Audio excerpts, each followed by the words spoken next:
Hello. So today I want to talk a little bit about this thing called the ego. And I want to talk about it in a way that might be a little bit difficult for some people to comprehend because, especially in the spiritual world, the ego is something that you try to get away from. And I found that this can actually be a little bit harmful because not that you want to feed into the ego, but it just can be harmful in the sense that it makes us dislike or even hate the ego, and therefore we ignore it, and we stop paying it any mind and ultimately just try to shut it up in general. It's kind of like that annoying part of ourselves once we get onto this spiritual path that we just want to ignore. We want to push it away. We don't want it around. It's that kid on the playground that nobody wants to play with, right? That's how, when it comes to the different parts of ourselves that we want to explore, that's the ego becomes this kid on the playground that we don't want to play with. We don't want to touch that part of ourselves. And I found with my own experience that this can be really detrimental to our overall growth, because when it comes to getting to our higher self and becoming aware and awakened to our highest, truest self and get in touch with that divinity that's in all of us, we have to understand that we have to love all of our parts, including what some people call the shadow.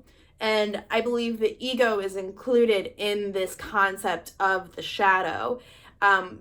We can't just love all of the good parts of ourselves. We have to love all of the bad parts too. A lot of relationship experts will say this as well, is if you can't love your partner at their worst, then you don't love them. You love this idea of them. That's why, when we say our marriage vows, at least in the United States, it's for better or worse.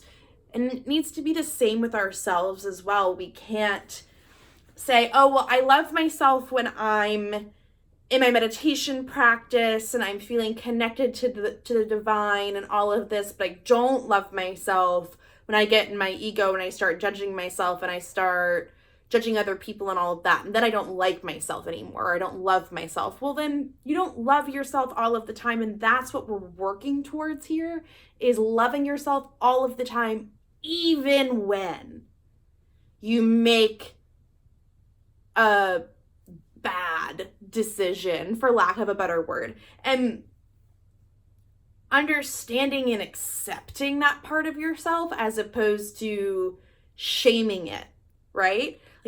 I just got this thought as I've got my puppy sitting on the other side of my camera, and I was thinking, oh, what great practice it is for me as a late 20-year-old who plans on having a family at some point to practice my parenting skills with this dog who I can communicate with, but doesn't speak my language, doesn't speak back to me. Whereas when I have my human baby, I'll have all of these really great skills that I've learned from having a dog. And I was thinking, I'm what ways, if my child was coloring on the walls, how would I respond to that action? And that's kind of what our ego does. Our ego will step up and it'll start coloring on the walls of our spiritual being.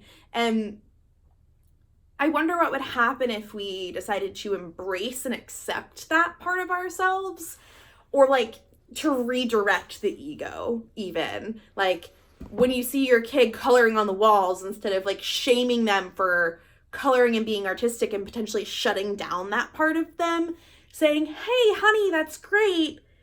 Can we redirect you to the paper or the canvas instead and harness all of that creative energy there? Or, hey, why don't we go to the store and get get big pieces of like paper and put those up on the wall. That way you have all of that space and that room to be creative, but you're on a safe space, right? So like when our ego acts up, we want to acknowledge it and we want to redirect it, but we don't want to shame it.